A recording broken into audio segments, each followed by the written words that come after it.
a una nueva edición de Pulso TV. Hoy analizaremos los recientes datos de la tasa de política monetaria provenientes del Banco Central. Es por esto que nos encontramos en el estudio con Roberto Silva, analista de Capital Effects. Buenas tardes, Roberto. Buenas tardes, Antonella. ¿Esta mantención de la TPM está en línea con lo esperado por el mercado?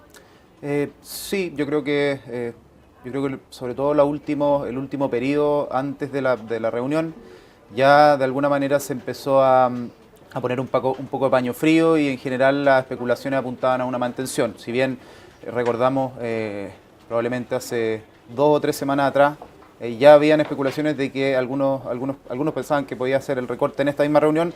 Esto empezó a cantar y de alguna manera también lo vimos graficado en el precio del dólar, que lo vimos primero en un nivel alto que llegó a niveles de 507 y luego estos últimos 3 días una fuerte corrección bajista que lo lleva nuevamente en torno a los niveles de 4.92. De alguna manera sí, yo creo que respondiendo directamente al punto, yo creo que ya lo esperado, lo mayormente esperado era que se mantuviera la tasa, por lo tanto así fue.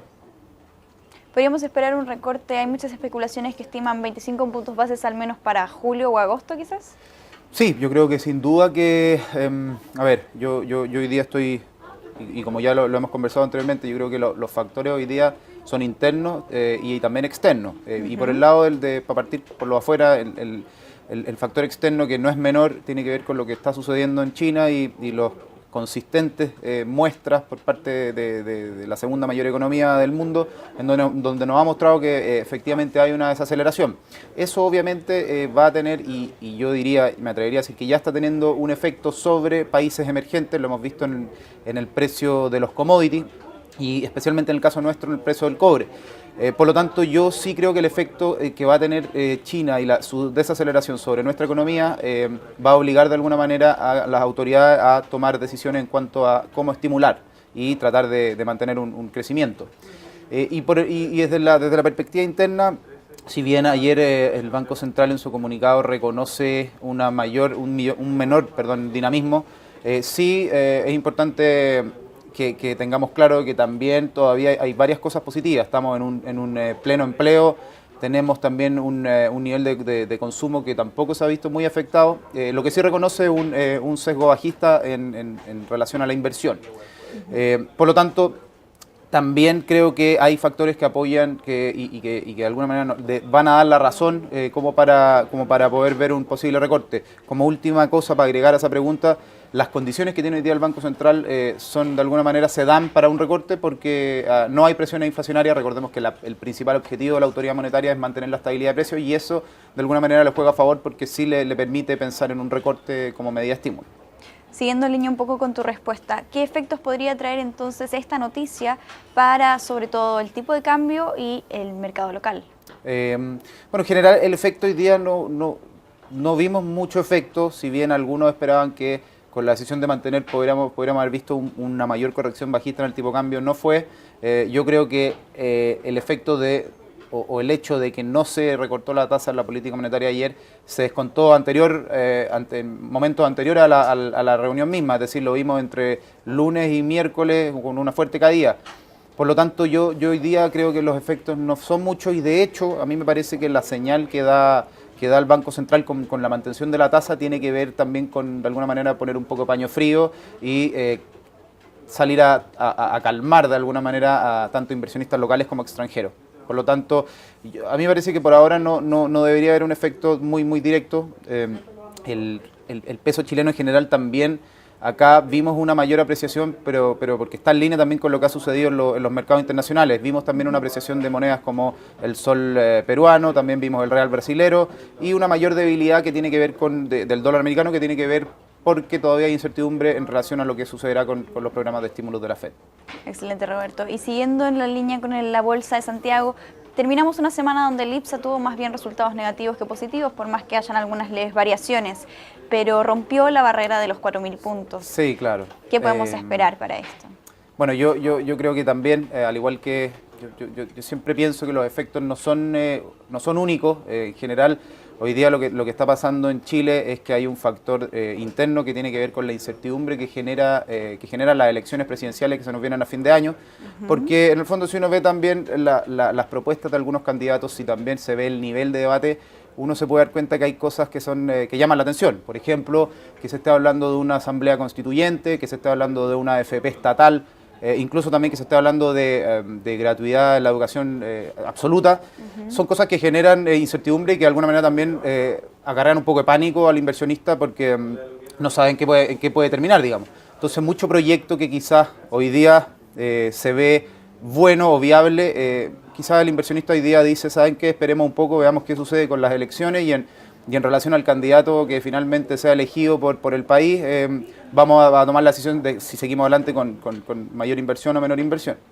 Por lo tanto, el efecto que hemos visto en el IPSA y esta caída, como dices tú, del nivel psicológico de los 4.000 puntos, yo atribuyo a una parte importante a esto.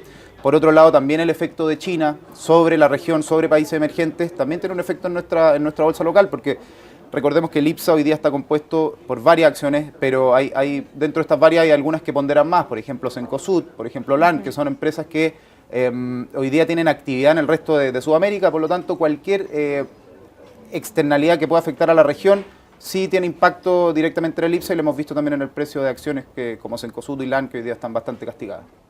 Entonces nos quedamos con China y podríamos analizar si es que se genera algún tipo de efecto dominó también para el mercado local con la desaceleración de este país como un factor internacional que está incidiendo. Sí, sin duda que sí.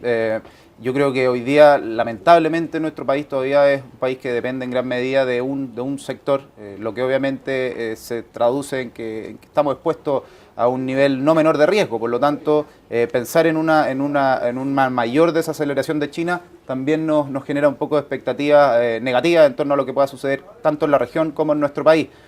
Como dato, hoy día me leí un informe que emitió Goldman Sachs, un banco de inversión americano, en donde incluso se atreven a hablar hoy de crecimiento para China en torno al 6%, siendo que hoy día estamos cercanos al 7.8%.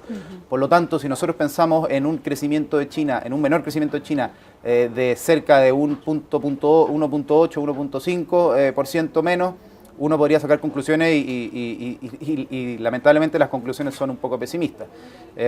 Por lo tanto, sí, yo creo que esto, como dices tú, puede generar un efecto con mayor fuerza, un efecto dominó que podría eventualmente terminar afectándonos un poco más, digamos. Excelente, Roberto. Y por último, para terminar, un poco ya lo mencionabas antes, pero para profundizar cuáles son las proyecciones de Capital Effects, vimos al dólar estar en 507 y después bajar en torno a los 490. ¿Qué podemos esperar entonces para este tipo de cambio?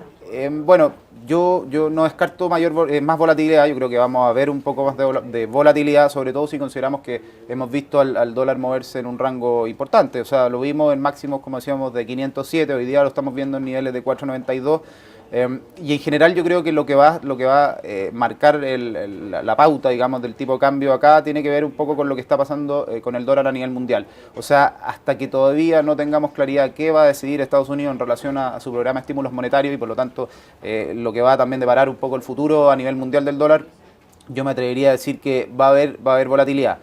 Y en términos de fundamentos locales, internos, yo creo que sí, todavía la tendencia debería seguir presionada al alza. Yo creo que si bien hoy día, como dijimos, el Banco Central puso paños fríos, frenó un poco este pánico, sí, tampoco podemos hacernos los ciegos y es fácil entender de que si China continúa desacelerándose, inevitablemente va a tener un efecto sobre nuestro país va a tener que reaccionar con mayores estímulos monetarios, lo que son bajas de tasa, y eso obviamente va a desincentivar el inversionista extranjero, sacando también mayor cantidad de dólares al exterior y obviamente tirando un poco para arriba el precio del dólar.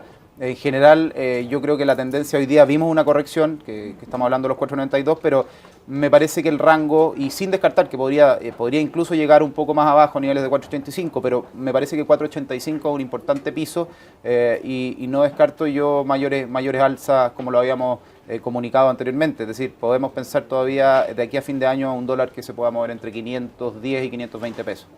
Excelente, Roberto. Finalizamos entonces el programa con este análisis local y los factores internacionales que están incidiendo en nuestra economía. Muchas gracias por esta entrevista. Gracias a ti, Antonella. Y muchas gracias a ustedes por acompañarnos en una nueva edición de Pulso TV. Que tengan muy buenas tardes.